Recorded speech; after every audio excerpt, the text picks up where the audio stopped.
आई, असं बोलायचं का त्या ललिताने?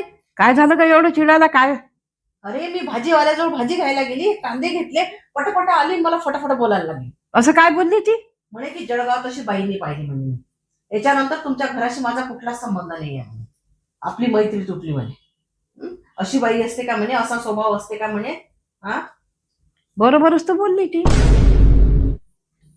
बर, काय म्हणते माहितीये ती? हा एवढी मोठी झाली म्हणे म्हातारी, हा अजून अक्कल नाही आली म्हणे तिला.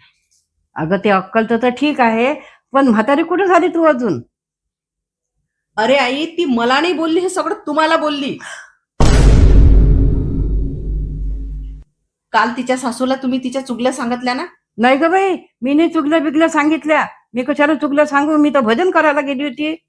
हा, भजनात गेल्या आणि दोघींनी चुगल्या केल्या, ते तिला माहित मी तर पडलं. कधीच नाही केल्या चुगल्या. बरोबर बोलली ती ललित. नाही, ती खोटं बोलली. ती नाही खोटं बोलली, तुम्ही खोटं बोलल्या. मी कशाला खोटं बोलू?